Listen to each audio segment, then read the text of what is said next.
Most financial investigations start with the numbers. A few $1 million going where they shouldn't. Minor discrepancies, small irregularities buried deep inside legitimate systems. But this one didn't start with what was there. It started with what wasn't. It started with an absence. Transactions that should have had an owner, a source, or at least a visible trail, but had none. Daniel Hargrove worked for a mid-level compliance firm in Manhattan. His job was the very definition of routine, reviewing offshore transaction logs for incredibly wealthy clients. It wasn't glamorous. He never met the people behind the money. He just watched it move.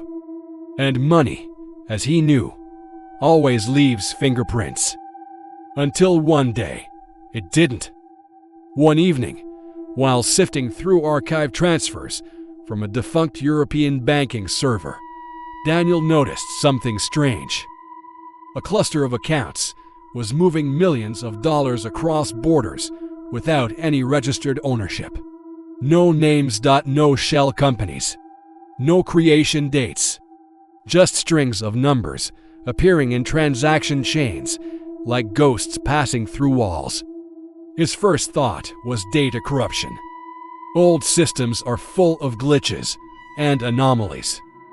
But when he tried to isolate these phantom entries, the system flagged his query, restricted.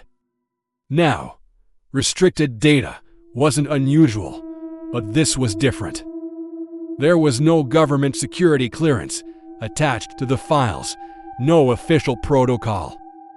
Just a simple, cold denial, access unavailable. That should have been his cue to stop. Instead, it lit a fire under his curiosity. Over the next few nights, Daniel started pulling fragments of the transaction logs manually, copying small sections into offline spreadsheets, piecing together the puzzle in the dark. What emerged was a pattern that made his stomach tighten. Extremely wealthy clients, many with familiar names in private financial circles, were sending money into these unregistered, invisible accounts. From there, the funds would bounce through several intermediary institutions before just disappearing. No withdrawal records, no endpoint, just a final transfer labeled with a short, cryptic note, confirmed, the same word. Every single time, he checked the account holders sending the money. On paper, they were clean, known for being discreet, sure, but with nothing illegal on their records, nothing overtly suspicious. Yet, the consistency of the pattern was deeply unsettling. Every transaction followed the exact same structure. Every transfer ended with that same confirmation. And the accounts receiving the money, they technically didn't exist. The next morning, he reported the anomaly to his supervisor. The response came back almost immediately, and it was unnervingly quiet. "Close that file, Daniel. It's not part of our scope." He waited for an explanation, but none came. Instead, he was reassigned to a different, much simpler audit project. The message couldn't have been clearer: move on. Most people would have. But Daniel wasn't most people. He started digging on his own time, using archived financial leak databases and public investigative reports. At first, nothing matched. Then, buried deep inside an old document release from years ago, he found it. A single paragraph mentioning unregistered financial conduits used by an unnamed private network. The description was vague, but the structure was a perfect mirror of what he'd found. Invisible accounts, transient transactions, no ownership. He tried to pull up the document again. It was gone. Not just taken down from a website, it was gone entirely. Even cached versions had vanished, as if the file had been scrubbed from the internet's memory. That night, things got personal. As he reviewed his data, his personal laptop suddenly restarted on its own. When the screen came back to life, a blank document was open. One sentence typed itself slowly across the center. "You're not meant to track these."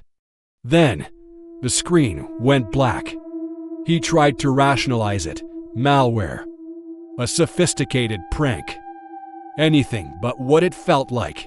A direct warning. 2 days later, his office credentials stopped working. A call from Human Resources informed him that his position had been terminated due to internal restructuring. It was standard procedure, they said. Nothing personal. His access to all company systems was revoked instantly. When he got home, he discovered every file related to the phantom accounts was gone. Not in the recycle bin. Not corrupted, erased. His cloud backups were empty. His external drives wiped clean. Even the physical, printed notes he'd taken were missing from his desk drawer.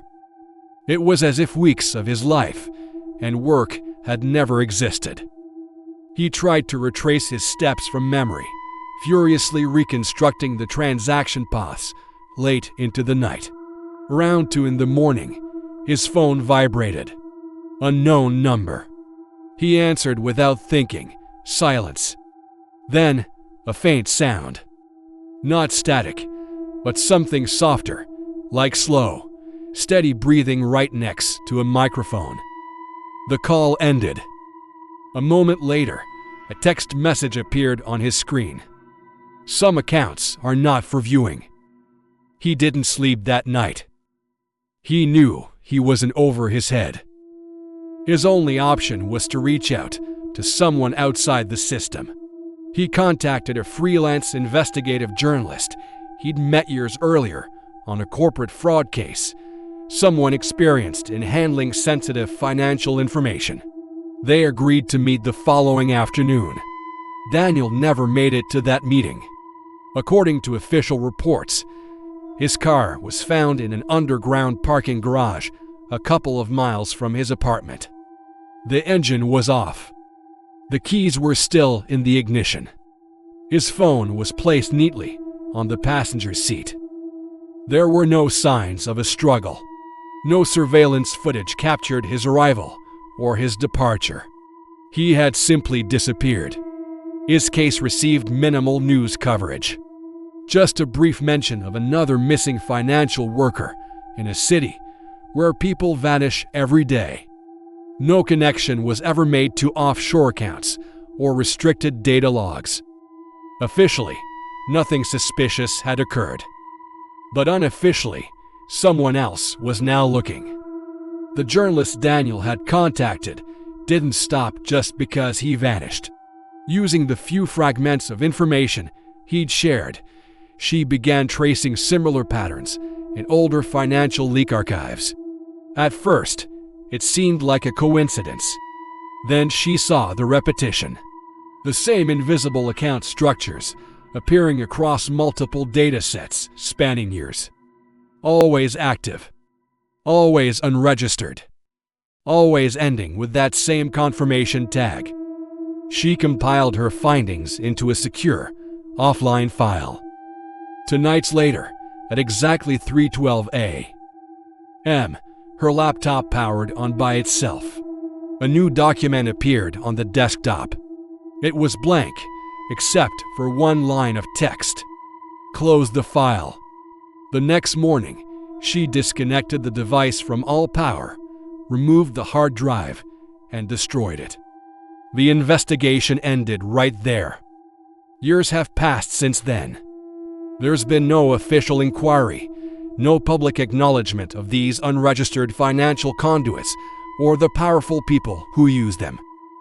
Yet, every so often, within massive financial data releases, fragments of this unexplained data still surface. Brief glimpses of account numbers with no owners, moving money through systems that shouldn't allow them to exist. Each fragment disappears, almost as quickly as it appears, before anyone can look too closely, before anyone can ask the wrong questions. But one detail always remains, just long enough to be seen.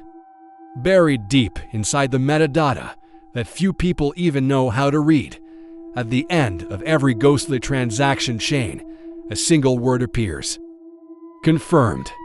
No one knows what it confirms, only that the accounts are still active, still moving, and whoever created them has never, ever had to explain why.